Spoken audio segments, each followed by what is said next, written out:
Hello, जय हिंद, नमस्कार। कैसे आप सब? आई होप कि आप लोग काफी अच्छे होंगे।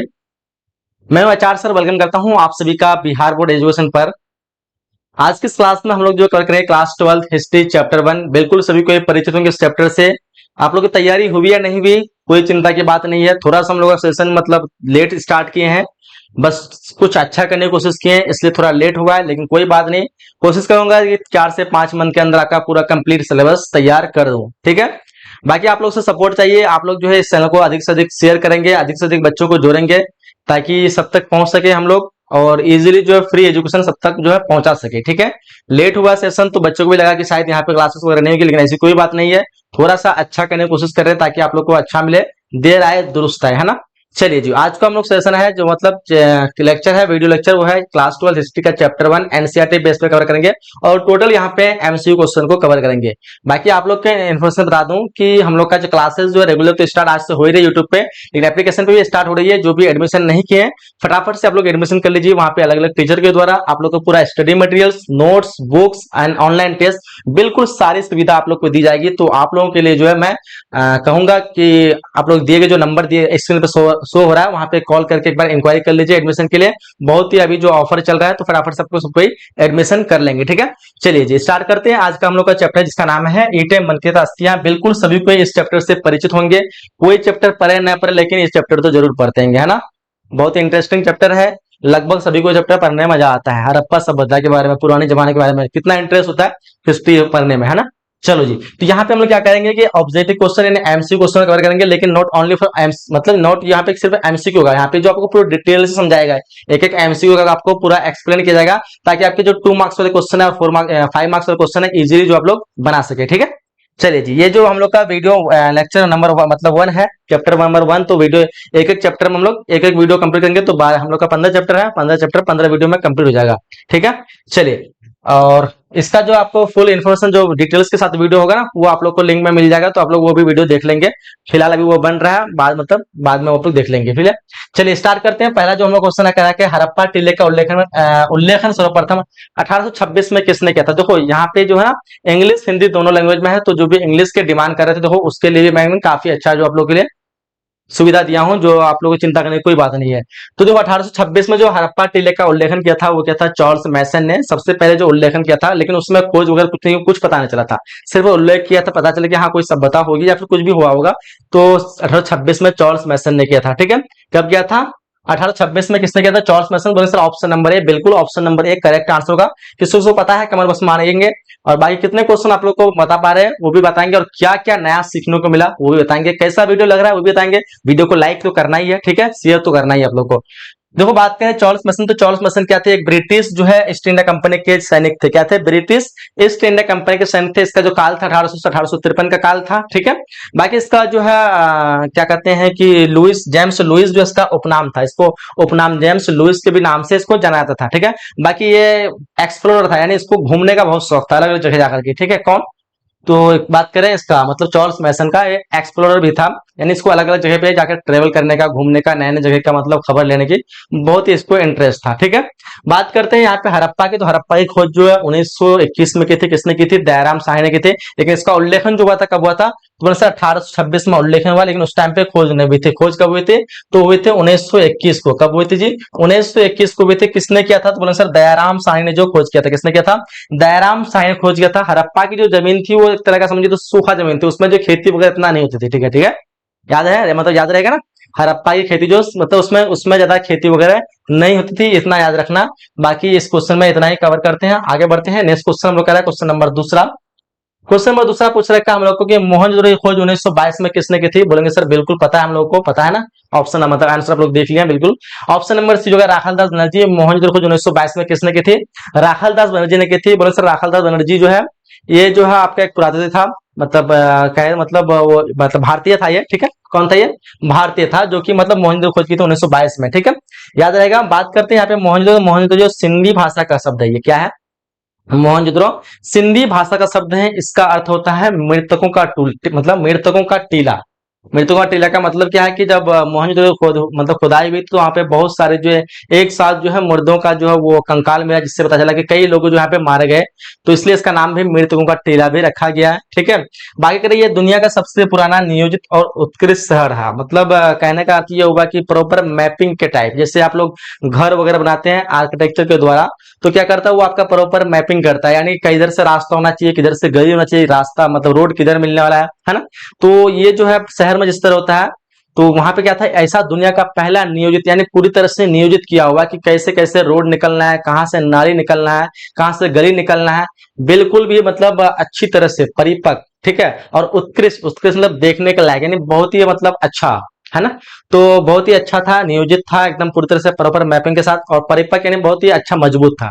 तो ये दुनिया का पहला जो है और पुराना, सबसे पुराना नियोजित और उत्कृष्ट जो है शहर माना जाता था। सिंधु घाटी सभ्यता का सबसे जो परिपक्व शहर था, सबसे मजबूत शहर था पूरे सिंधु घाटी सभ्यता का, कौन, मोहनजोदड़ो की बात करते हैं। ठीक है, यह नगर अवसर सिंधु नदी किनारे स्थित है और सक्खर जिले में स्थित है। सिंधु नदी किनारे कहाँ पे है, सक्खर जिले में। कौन, मोहनजोदड़ो। पूछता है एग्जाम में कि मोहनजोदड़ो किस नदी किनारे स्थित है, तो बोलेंगे सर सिंधु नदी किनारे स्थित है। इसकी खोज की थी 1922 में राखल दास बनर्जी ने, और ये कहाँ पे है, तो सक्खर जिले में स्थित है। क्लियर। चलिए जाके बढ़ते हैं, नेक्स्ट क्वेश्चन पूछ रखा हम लोग को कि सिंधु घाटी सभ्यता में हल्का प्रमाण जो मिला, कहाँ मिला, बता देंगे ना, मतलब हल्का प्रमाण जो कहाँ पे मिला। बिल्कुल इजी सा क्वेश्चन है, बताएंगे क्या होगा आंसर। हड़प्पा, मोहनजोदड़ो, रोपर, कालीबंगान। बोले सर ऑप्शन नंबर डी होगा कालीबंगान। क्या होगा जी, option number D Kalibangan. Kalibangan की बात करें तो कालीबंगान राजस्थान के हनुमानगढ़ जिले का एक प्राचीनतम ऐतिहासिक नगर है। ठीक है, ऐतिहासिक स्थल है या फिर नगर, जो भी कहें आप लोग, स्थल ही का मान देते हैं। ठीक है, कालीबंगान कहाँ का, ये बोलता है कहाँ, पूछता है एग्जाम में कि कालीबंगान कहाँ स्थित है, तो राजस्थान में। देखो यहाँ पे क्वेश्चन कितना बन रहा है, आप लोग देखेंगे, सारे क्वेश्चन को ध्यान से देखेंगे, एक क्वेश्चन आप लोग कवर करा, लेकिन बहुत सारे क्वेश्चन आप लोग कंप्लीट होने वाला है। ठीक है, कालीबंगान जो है राजस्थान में, कहाँ पे है, तो हनुमानगढ़ जिले में। हनुमानगढ़ जिले से लगभग ये जो 30 किलोमीटर दूर होगा शायद मेरे ख्याल से। बाकी ये सिंधु घाटी सभ्यता का महत्वपूर्ण अवशेष यहाँ से मिले हैं। इसकी खोज जो हुई थी 1952 में हुई थी। कालीबंगान की खोज कब हुई थी, 1952 को हुई थी। कब, कौन, किसने किया था, तो बोलेंगे सर अमलानंद घोष ने किया था। किसने किया था, अमलानंद घोष ने किया था। 1952 ईस्वी को कालीबंगान खोज हुई थी। बाकी इसकी खोदाई जो हुई थी 1961 से 1969 के बीच हुई थी। खोज जो हुआ था 1952 को हुआ था। कब हुआ था जी, 1952 को, लेकिन जो खुदाई हुआ था 1960 से लेकर के 61 के बीच हुई थी। ठीक है, चाहे सॉरी ये 60 बोल रहे, 1900, ये 52 को 1961 से लेकर के 1959। ठीक है, इतना मतलब इतना मतलब इस काल में जो इसकी जो खुदाई होना शुरू हुई थी। ठीक है, मतलब खुदाई हो रही थी भाई, खोज जो 1952 को हुई थी। क्लियर है, चलिए जी बिल्कुल क्लियर हो जाना चाहिए। आगे बढ़ते हैं हम लोग नेक्स्ट क्वेश्चन की तरफ। और ये क्या हो गया, नेक्स्ट क्वेश्चन कह रहा है फलाशा, एक चीज याद रखना है कि ये जो खुदाई जो हुई थी किसने की थी, बी के थापर और बीबी लाल ने किया था। ठीक है, और ये विश्व का सबसे प्रथम जो है जोता हुआ खेत है, मतलब कालीबंगान जो पूरे विश्व का प्रथम जोता हुआ खेत है, इसलिए जो यहाँ पे जोते हुए खेत मतलब हल्का प्रमाण मिला है। क्लियर है, आगे बढ़ते हैं नेक्स्ट क्वेश्चन की तरफ। और हमारा जो नेक्स्ट क्वेश्चन पूछ रखा है कि हड़प्पा सभ्यता में प्राप्त अवतल चक्की पर किस पुराविद ने प्रकाश डाला।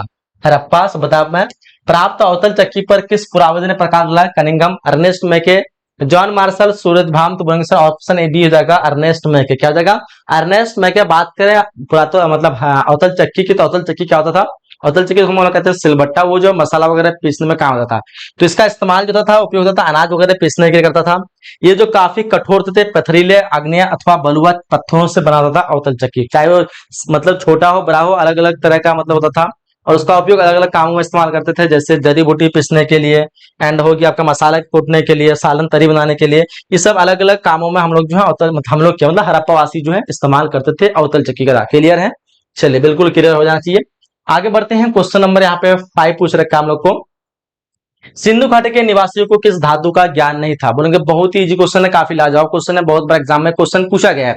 बोलेंगे सर ऑप्शन नंबर यहाँ पे क्या हो जाएगा, लोहा हो जाएगा। ऑप्शन नंबर सी क्या हो जाएगा, लोहा। बात करें सिंधु घाटी सभ्यता को किस धातु का फिर ज्ञान था, तो यहाँ पे जो कांसे, तांबे, चांदी और सोने, इन सब धातु का ज्ञान था, बट लोहे का ज्ञान नहीं था। क्लियर है, तो याद रहेगा, काफी जो है इजी क्वेश्चन है।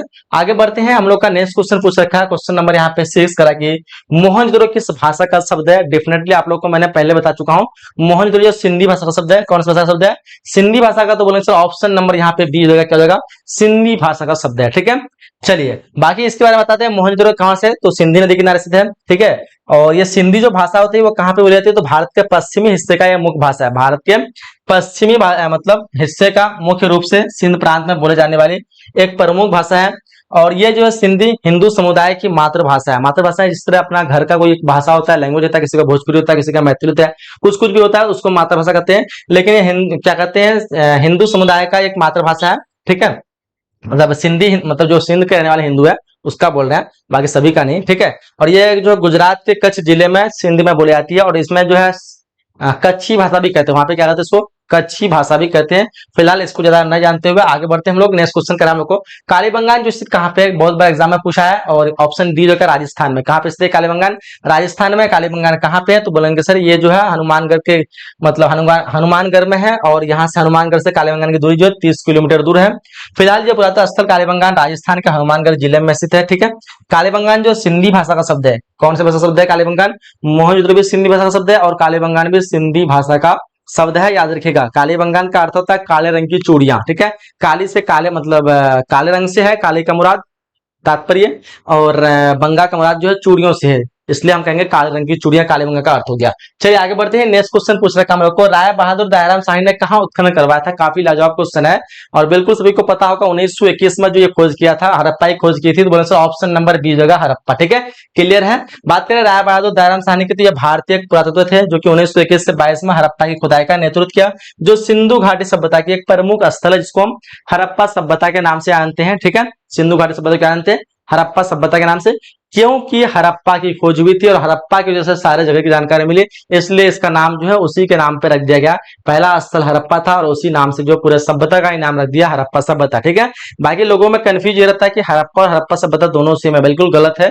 हड़प्पा अलग है, हड़प्पा सभ्यता अलग है। हड़प्पा एक शहर है और इसी शहर के नाम पे पूरा सभ्यता का नाम रख दिया हड़प्पा सभ्यता, इसलिए वो अलग चीज है। तो हड़प्पा सभ्यता पूछता है कभी कभी कहाँ पे है, तो ये सिंधु नदी किनारे स्थित है। लेकिन अगर हड़प्पा पूछता है तो हड़प्पा आपका रावी नदी किनारे स्थित है। ये कंफ्यूज आप लोग भ्रमण जो है दूर कर लेना। क्लियर है, आगे बढ़ते हैं नेक्स्ट क्वेश्चन की तरफ। अगला क्वेश्चन हम लोग को पूछ रखा है, निम्नलिखित हिंदू देवताओं में से कौन सैंधव सभ्यता का प्रमुख देवता था। अब देखो यहाँ पे काफी लाजवाब क्वेश्चन है, ऑप्शन को आप लोग देख लीजिए। करेक्ट आंसर होगा पशुपति, शिव। ठीक है, शिव हो जाएगा आपका ऑप्शन नंबर बी। ठीक है, बात करते हैं यहाँ पे जो है किसको मतलब इन लोग मानते थे और भी इसके अलावा, तो मातृ देवी, पशुपतिनाथ हो गया, सूर्य, जल, पृथ्वी देवी, लिंग, वृक्ष, इन सब की भी ये लोग पूजा करते थे। ठीक है, लेकिन इसका जो प्रमुख देवता माना था शिव। चलिए आगे बढ़ते हैं। नेक्स्ट क्वेश्चन पूछ रखा हम लोग को, सिंधु घाटी सभ्यता किसके समकालीन मानी जाती है। तो देखो यहाँ पे मानी नहीं मानी जाती है, तो आंसर होगा आपका ऑप्शन नंबर ए, चीन के समकालीन ये नहीं मानी जाती है। और काफी जगह आप लोग को जो है मेसोपोटामिया, क्रीट वगैरह मिलता है, लेकिन काफी रिसर्च के बाद मैं आप लोग बता दूं कि चीन के समकालीन नहीं होगा। समकालीन का अर्थ होता है कि एक ही काल पे चलने वाली सभ्यता, लेकिन जो चीन की सभ्यता जो है वो कई लाखों से साल पहले स्टार्ट हुई है और फिर वो अभी तक आती आ रही है। दुनिया में कितने सभ्यता आए, आकर के नष्ट हो गए, खत्म हो गए, लेकिन चीन की सभ्यता ऐसा है जो कि अभी तक चल ही रही है। ठीक है, और देखेंगे जैसे हड़प्पा सभ्यता में कुछ जो लिपि वगैरह आई है, लिखावट वगैरह, वो आज तक पढ़ा नहीं गया, लेकिन चीन की जो लिपि है, जो आज से मतलब कई हजार साल, 300 ईसा पूर्व, 3000 ईसा पूर्व पहले जो लिपि थी, वही लिपि आज भी चीन में चल रही है। ठीक है, तो मतलब उसका सभ्यता का अंत नहीं हुआ, लेकिन बाकी सभ्यता लगभग जो अंत हो गए, मेसोपोटामिया सभ्यता अंत हो गया, कीर्त की सभ्यता अंत हो गया, हड़प्पा सभ्यता का अंत हो गया, जापान की सभ्यता का, लगभग सभी सभ्यता का अंत हो गया, खत्म हो गया, लेकिन चीन की ऐसी सभ्यता है जो कि वो रह गया। ठीक है, तो ये जो समकालीन नहीं होगा, समकालीन एक ही साथ चलने वाला, एक ही साथ समय की, तो चीन की सभ्यता जो आपका आंसर हो जाएगा। ठीक है, बात करते हैं हड़प्पा सभ्यता काल, तो इसका काल जो 2600 से 1900 ईसा पूर्व है। कीर्त की सभ्यता का काल जो 2700 से 1420 का है। ठीक है, और मिस्र की सभ्यता की बात करें तो ये हो जाएगा आपका 3150 से 30 ईसा पूर्व की सभ्यता, यानी लगभग 30,000, कितना है ये, 3000 वर्षों तक मतलब चला था ये। बाकी बात करते हैं चीन के बारे में, तो चीन जो है आज से 22.5 लाख साल पुराना है ये, तो इससे बिल्कुल भी सबसे नहीं मिलता है। बाकी ये सब जो सिमिलर है तो इसको हम मान सकते हैं हड़प्पा सभ्यता का समकालीन, लेकिन चीन को नहीं मानेंगे क्योंकि ये कुछ हट करके है, इसके समकालीन नहीं है, तो आंसर करेंगे ऑप्शन नंबर 8। क्लियर है, आगे बढ़ते हैं। नेक्स्ट क्वेश्चन पूछ रखा हम लोग को, हड़प्पा सभ्यता किस युग की सभ्यता है। काफी लाजवाब क्वेश्चन है। हड़प्पा सभ्यता की बात करें तो ये आपका जो है कांस्य युग की सभ्यता, क्योंकि उस टाइम पे कांसा का अधिक उपयोग करता था। ठीक है, और कांसा से पहले जो था वो हम लोग का जो था पूर्व पाषाण था। ठीक है, तो यहाँ पे जो है आंसर जो है कांस्य युग, उसके बाद लौह युग आया, है ना। चलिए जी, देखो यहाँ पे कांस्य युग उस समय को कहते हैं जिसमें मनुष्य जो है तांबे का मतलब इस्तेमाल करके उसके रंग में साथ मिश्र धातु को कांस्य का इस्तेमाल किया जाता था। यानी क्या होता था कि उस टाइम पे मनुष्य जो तांबे में जो है उसके रंगों के साथ मिश्र धातु कांस्य का इस्तेमाल करता था, और उस टाइम पे जो कांस्य जो है प्रचलित हुए थे, ठीक है, इसलिए उसको हम कांस्य सभ्यता कहते हैं। बाकी इतिहास में ये जो है युग होता है पाषाण युग और लौह युग के बीच में होता है। सबसे पहले जो पाषाण युग था उस टाइम पे कोई लोहे की खोज नहीं हुई थी, किसी भी तरह का धातु की खोज नहीं हुई थी, लोहे तो छोड़ की बात, यानी कोई भी धातु तांबा वगैरह जो भी है ये सब सोना चांदी कोई भी धातु की खोज उस टाइम पे नहीं हुई थी। लेकिन कांस्य युग में कुछ कुछ धातु की खोज हो चुकी थी, लेकिन लौह युग में लगभग सभी प्रकार की धातु की खोज हो चुकी थी। तो ये जो कांस्य युग होता है वो पाषाण और लौह के बीच में आता है, ठीक है। चलिए बाकी आगे बढ़ते हैं नेक्स्ट क्वेश्चन की तरफ। क्वेश्चन हम लोग का 12 करा है, हड़प्पा सभ्यता का सबसे बड़ा नगर कौन सा है? काफी लाजवाब क्वेश्चन है। हड़प्पा सभ्यता का सबसे बड़ा नगर पूछ रखा है, तो बोलेंगे सर बड़ा नगर क्या हो जाएगा? मोहनजोदड़ो, ठीक है। मजा आ रहा है आप लोग को ना? काफी मजा आना चाहिए, एकदम बिल्कुल फोकस के साथ पढ़िए, एक एक क्वेश्चन को आप लोग नोट करिए, और ये काफी आप लोग के लिए इंपॉर्टेंट होगा। बिल्कुल आप लोग को डिटेल से बता रहे हैं, इतना डिटेल से आप लोग को नहीं मिलने वाला कहीं पे भी, ठीक है। चलिए बताइए हड़प्पा सभ्यता का सबसे बड़ा नगर क्या हो जाएगा? तो मोहनजोदड़ो आपका ऑप्शन नंबर ए हो जाएगा। क्या हो जाएगा? ऑप्शन नंबर ए मोहनजोदड़ो बिल्कुल करेक्ट आंसर होगा। यहाँ पर जो खुदाई के समय बड़ी मात्रा में जो इमारतें धातुएं और मूर्तियां मिली है कांस्य की नृत्य करती है यानी नाचती हुई जो मूर्तियां मिली है कांस्य की, वो मोहनजोदड़ो से मिली है। पूछता है कभी कभी कि कांस्य की नृत्य करती हुई मूर्ति कहां से मिली है, तो मोहनजोदड़ो से मिली है। और वहीं से जो है क्या कहते हैं कि आपका जो है और भी मिला है कि जैसे धातु की मूर्तियां मिला, मोहरे मिला है, इमारत मिला है, और बड़ा जो अन्ना नगर मिला है, असना नगर मिला है। ये भी पूछता है कि सबसे बड़ा जो अन्ना नगर जो कहाँ से मिला है? अन्ना नगर मतलब अन्न रखने की, यानी जहाँ पे अनाज रखी जाती है, बड़े बड़े गोदाम जो मतलब होता था ना, जिसमें हम लोग अभी भी मतलब कोई साल देखते हैं मतलब अपने आसपास में, तो जहाँ पे जो गोदाम वगैरह रखता है अनाज वगैरह भरने के लिए लेता है, खरीदता है अपने आसपास के मोहल्ले से, बस्ती से, और जाकर के एक गोदाम में रखता है। तो उस टाइम पे भी एक बड़ा गोदाम हुआ करता था जहाँ पे जो अनाज भर के रखा जाता था। तो ये जो खोज मतलब ये इसका जो मतलब जो अंश जो मिला है वो कहाँ से मिला है? मोहनजोदड़ो से मिला है कि अन्ना नगर हुआ करता था।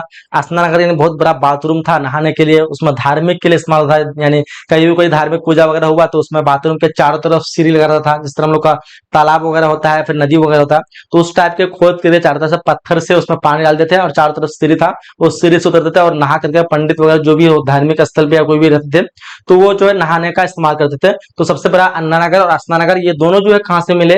मोहनजोदड़ो से मिले हैं, ठीक है। चलिए ये माना जाता है कि 125 हेक्टेयर तक फैला, मोहनजोदड़ो जो है 125 हेक्टेयर तक फैला हुआ है, लेकिन इसकी खुदाई जो भी थी एक चौथाई भागी हुई है। यानी कहने का अर्थ ये हुआ कि अगर इसका जो है भाग मान लो इतना है मोहनजोदड़ो का, तो इसका जो खुदाई हुआ है ना तो कितना हो पता है आपको? ये इतना ही भाग की खुदाई हो पाई है, बाकी 3 भाग जो है बाकी है खोदना, बाकी काम रुक गया खुदाई का, अभी काम नहीं चल रहा है, ठीक है, याद रखना है। तो मोहनजोदड़ो खोज मतलब जो फैला हुआ है वो कितना है? 125 हेक्टेयर में फैला हुआ है, ठीक है। चलिए आगे बढ़ते हैं नेक्स्ट क्वेश्चन की तरफ। अगला क्वेश्चन हम लोग क्या रखा है कि पुरातत्व के अंतर्गत निम्न में से कौन एक नहीं है? काफी लाजवाब क्वेश्चन है, कंफ्यूज नहीं हुआ है। पुरातत्व के अंतर्गत निम्न में से कौन नहीं है? देखो आंसर आपका क्या हो जाएगा? ये हो जाएगा आपका साहित्य। देखो साहित्य क्यों होगा? सिक्के, अभिलेख, भागनामा ये जो है तीनों जो है पुरातत्व के अंदर रख सकते हैं। पुरातत्व में वैसी वस्तुएं आती हैं जो जमीन के अंदर से हम लोग निकालते हैं और उससे हमको जो पुरानी चीजों के बारे में जानकारी मिलती है।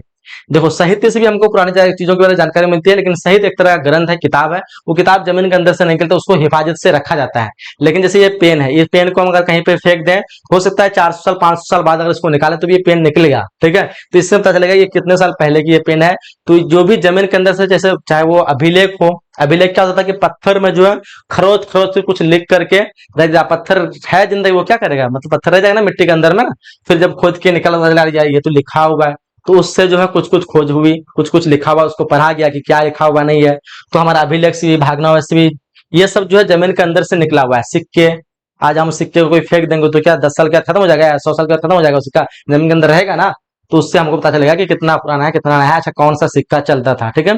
तो ये सब पुरातंत्र है, लेकिन साहित्य जो है किताब होता है, बुक होता है, इससे हमको इतिहास हिस्ट्री मतलब पुरानी चीजों के बारे में जानकारी मिलती है, लेकिन हमें जो है ये पुरातत्व के अंतर्गत नहीं रख सकते हैं क्योंकि ये जमीन के अंदर से नहीं निकाले जाते हैं। क्लियर है? तो साहित्य हमारा जो नहीं होगा। साहित्य किसको कहते हैं? तो किसी भी भाषा के वाचिक और लिखित जो है शास्त्र को हम साहित्य कहते हैं। किसी भी भाषा में हो सकता है, वो लिखित हो, ग्रंथ हो, किताब हो, उसी को हम क्या कहेंगे? साहित्य कहेंगे। दुनिया का सबसे पुराना जो वाचिक साहित्य जो हमें आदिवासी भाषाओं में मिलता है, ठीक है, याद रखिएगा। आगे बढ़ते हैं। नेक्स्ट क्वेश्चन पूछ रखा हम लोग को, कलकत्ता में एशियाटिक सोसाइटी की स्थापना जो है किसने की थी? तो आंसर आपका option number D, William Jones ने जो कलकत्ता में एशियाटिक सोसाइटी की स्थापना की थी। क्लियर है। बाकी एशियाटिक सोसाइटी की बात करें तो ये 15 जनवरी 1784 को विलियम जोन्स ने कोलकाता में स्थित फोर्ट विलियम में की थी। ठीक है, इसकी खोज कब हुई थी? तो 15 जनवरी 1784 ईस्वी को हुई थी। बाकी इसकी बात करें तो यहाँ पे जो है विलियम जोस ने 1789 में जो अभिज्ञान शकुंतलम का अंग्रेजी अनुवाद भी किया था। विलियम जोस ने क्या किया था?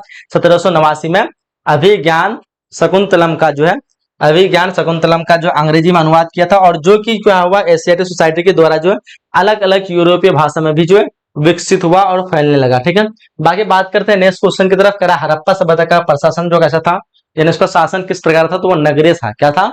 नगर पालिका जैसा। तो ऑप्शन नंबर सी जो क्या होगा जी? ऑप्शन नंबर सी, नगर पालिका जैसा। ठीक है, क्लियर है। हड़प्पा संस्कृति ने अपने शहरों में उनकी शतरंज प्रणाली, सड़कें, जल निकासी पाइपें और शतरंज के गड्ढे जैसी सात नियोजित किया था। बताया आप लोग को कि एकदम नियोजित पूरी तरह से सड़क वगैरह, लाइन वगैरह, या फिर क्या कहते हैं उसको, कहते हैं क्या कहते हैं, नाली वगैरह, बिल्कुल परिपक्व नियोजित था हर एक तरह, एकदम शहर की तरह।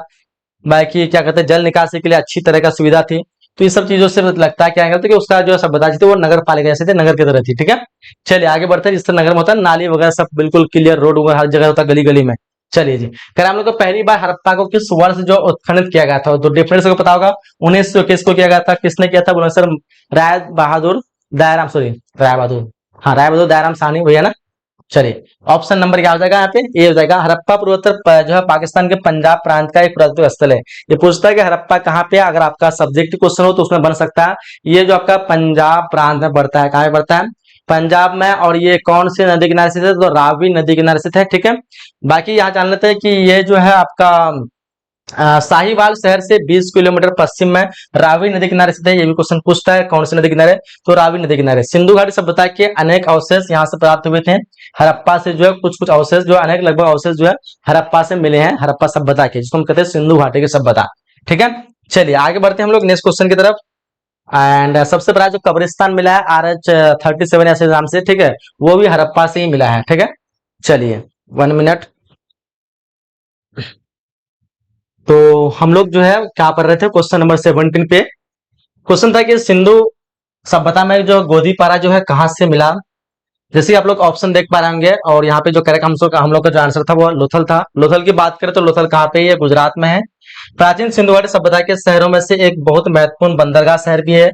लोथल में जो है बंदरगाह मिले। हड़प्पा सभ्यता के अवशेष पता चला कि यहाँ पे जो है उसमें जो बंदरगाह भी मिले थे। इसका अवशेष मिला कहाँ से मिला है?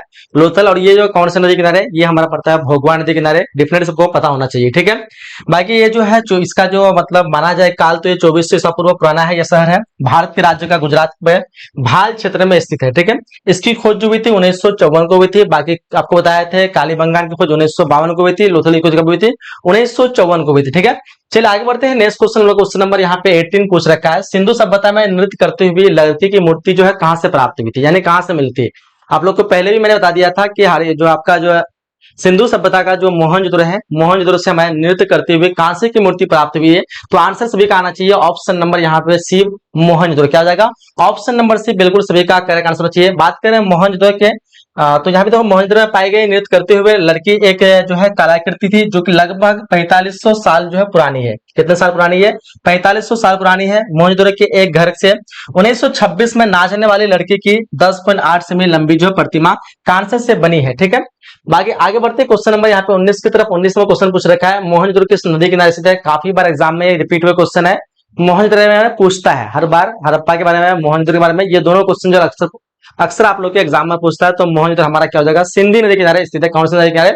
सिंधी नदी किनारे, यानी ऑप्शन नंबर यहाँ पे डी बिल्कुल करेक्ट आंसर हो जाएगा। ठीक है, बाकी सिंधी नदी की बात करें तो ये जो मोहनजोदड़ो सिंधु नदी तट पर स्थित है, ये कहाँ पर पड़ता है? तो सिंधु नदी जो भारतीय उपमहाद्वीप में भारत गंगा के मैदान की मुख्य नदियों में से एक है। सिंधी नदी से जो है 5 टुकड़ा बना है, जिसमें रावी नदी भी है, आपका झेलम नदी भी है, और आपका जो है में भी शायद एक लगभग 3-4 नदियां जो है, मतलब 5 नदियां जो टोटल सिंधु नदी से टुकड़ा होती है, जिसमें से रावी नदी किनारे जो आपका जो है हड़प्पा है। ठीक है, ये भारतीय राज्य के जम्मू और कश्मीर और पाकिस्तान के लंबाई के साथ साथ जो है अरब सागर में बहती है। ठीक है, मोहनजोदड़ो की खोज जो 1922 में भारतीय पुरातत्व सर्वेक्षण एक अधिकारी जिसको RD बनर्जी कहते हैं, उसके द्वारा खोज गई थी। डिफरेंस को पता होना चाहिए। आगे बढ़ते क्वेश्चन नंबर 20 की तरफ। 20 का हड़प्पा सभ्यता भारत के किस भाग में विकसित हुई थी? तो बिल्कुल सभी को पता होना चाहिए, ये जो हमारा पश्चिम उत्तर में हुई थी, यानी हड़प्पा सभ्यता जो भारत की कौन सी भाग पे विकसित है, तो पश्चिम और उत्तर की तरफ, ठीक है। यहाँ पे बात करें तो कुछ इसका एडिशनल इन्फॉर्मेशन की हड़प्पा सभ्यता लगभग जो 2500 से 2500 ईस्वी पूर्व के दक्षिण एशिया के पश्चिमी भाग में फैली हुई है। एनसीईआरटी में कहीं आप लोग को मिलता है 2600 से 1900 ईसा पूर्व, ठीक है, तो याद रखना। बाकी हड़प्पा सभ्यता को कांस्य युग की सभ्यता कहते हैं। इसका जो काल, जो प्रारंभिक काल था, वो माना जाता है कि 3300 से 2600। सेकेंड जो परिपक्व जो हड़प्पाई सभ्यता कहलाता है वो 2600 से 1900। बाकी जो उत्तर हड़प्पाई सभ्यता कहलाता है 1900 से 1300। ये इतना चीज आप लोग को याद रखना है। आगे बढ़ते हैं, 21 में क्वेश्चन पूछ रखा है, लोथल जो है किस नदी किनारे से था? तो लोथल कहाँ पे? गुजरात में, सबको पता है। इसकी खोज 1954 को हुई थी। ये हमारा पड़ता है भोगवा नदी किनारे से। कहाँ पड़ता है? भोगवा नदी। ऑप्शन नंबर सी बिल्कुल करेक्ट आंसर होगा। इसी में जो है बंदरगाह के अवशेष मिले हड़प्पा सभ्यता में, ठीक है। तो भोगवा नदी किनारे भारत के गुजरात राज्य में बहने वाली एक नदी है, ठीक है। यह साबरमती नदी की दाही उपनदी है, जो कि सुरेंद्रनगर और क्या कहते हैं लिमडी, इसके किनारे पर बसे हुए हैं। चलिए आगे बढ़ते हैं। कराई राखलदास बनर्जी को मोहनजोदड़ो का अवशेष जो है किस वर्ष में थे? डेफिनेटली सबको पता होगा। राखलदास बनर्जी जो कि हमारा खोज किया था हड़प्पा सभ्यता में, जो है आपका मोहनजोदड़ो खोज किया था, वो किया था 1922 को। तो आंसर होगा आपका ऑप्शन नंबर सी, बिल्कुल सभी का करेक्ट आंसर होगा। 1922 में आर डी बनर्जी द्वारा खुदाई की गई थी। पंजाब के पाकिस्तान के लड़का जो है आपका लड़काना जो जिला है, उसी में सिंधु नदी किनारे जो हमारा मोहनजोदड़ो स्थित है, ठीक है, क्लियर है। बाकी मोहनजोदड़ो समय जो है महान स्नानागार मिले, और सबसे बड़ा जो अन्नानगर, जिसको हम कहते हैं अनाज रखने वाला गोदाम, और सबसे बड़ा बाथरूम, जिसको हम कहते हैं क्या कहते हैं उसको हम स्नानागार कहते हैं, ठीक है। तो और कांस्य की निर्मित करती हुई मूर्ति भी इस यहाँ से मिले हैं मोहनजोदड़ो से। तो ये चीज याद रखना, एग्जाम में क्वेश्चन आते हैं, ठीक है। अगले क्वेश्चन में बढ़ते हैं। नेक्स्ट क्वेश्चन पूछ रहा है हम लोग को, सिंधु घाटी सभ्यता में विशाल स्नानागार के अवशेष जो कहाँ से मिले हैं? तो देखो यहाँ पे आंसर होगा आपका ऑप्शन नंबर बी, मोहनजोदड़ो से। अभी आप लोग को बताया मैंने, तो क्या आंसर होगा? ऑप्शन नंबर बी बिल्कुल करेक्ट आंसर हो जाएगा। बात करते हैं महान स्नानागार के बारे में। तो महान स्नानागार सिंधु घाटी सभ्यता के प्राचीन खंडन शहर में मोहनजोदड़ो में स्थित एक प्रसिद्ध हौज था, जहाँ पे लोग जो है धार्मिक स्थल में इसको मतलब धार्मिक कार्य में यूज करता था। यानी बड़े से जो है अधिक मतलब लंबाई चौड़ाई के साथ बनाया गया था, और उसमें जो है पूरा चारों तरफ सीढ़ी था, उतरने के लिए लोग जाते थे, सीढ़ी से उतर के और नहा करके फिर आते थे। अपना मतलब जो भी पंडित वगैरह रहते थे वो धार्मिक कार्य के लिए उसका इस्तेमाल करते थे, ठीक है, जब भी कुछ पूजा पाठ वगैरह होता था। चलिए आगे बढ़ते हैं हम लोग नेक्स्ट क्वेश्चन की तरफ। अगला क्वेश्चन पूछ रहा है, क्वेश्चन नंबर 24, सिंधु घाटी सभ्यता की जुर्मा राजधानी किसे कहते हैं? तो बिल्कुल सबको पता होगा, मोहनजोदड़ो और जो हड़प्पा है, ये हड़प्पा और मोहनजोदड़ो, ऑप्शन नंबर सी, जो कि जुर्मा राजधानी है, ऑप्शन नंबर सी हो जाएगा, ठीक है। इसकी खोज 1921 है, 22 को भी थी मोहनजोदड़ो को, और 1921 को भी था हमारा हड़प्पा को, ठीक है। चलिए आगे तक क्वेश्चन से बढ़ते हैं हम लोग। हड़प्पा जो हमारा कौन से रावी नदी किनारे स्थित है? इसकी खोज की थी आपका दयाराम साहनी ने। बिल्कुल सभी को पता होगा, ये हड़प्पा सिंध प्रांत में है, जबकि मोहनजोदड़ो हमारा पंजाब के प्रांत में। कहां पे है? मोहनजोदड़ो पंजाब के प्रांत में, हड़प्पा पड़ता है सिंध प्रांत में, क्लियर है। आगे बढ़ते हैं नेक्स्ट क्वेश्चन की तरफ। क्वेश्चन नंबर हम लोग का 25 करा के हड़प्पा किस नदी किनारे स्थित है? सबको पता है हड़प्पा जो है रावी नदी किनारे स्थित है। कहां पे है? रावी नदी किनारे स्थित है, और रावी नदी जो सिंधु नदी का ही टुकड़ा है, ठीक है। कभी कभी लोग कंफ्यूज हो जाते हैं कि हड़प्पा जो सिंधु नदी किनारे स्थित है, कंफ्यूज नहीं होना है आप लोग को, क्योंकि सिंधु नदी किनारे जो हड़प्पा सभ्यता था, ना कि हड़प्पा। हड़प्पा सभ्यता, हड़प्पा में आप लोग को पहले भी मैं बता चुका हूं कि हड़प्पा एक शहर था, खोजा गया पहला शहर, इस वजह से उस पूरे सभ्यता का नाम हड़प्पा सभ्यता रख दिया, ठीक है। तो इसलिए जो हमारा जो हड़प्पा होगा वो एक रावी नदी किनारा होगा, ठीक है।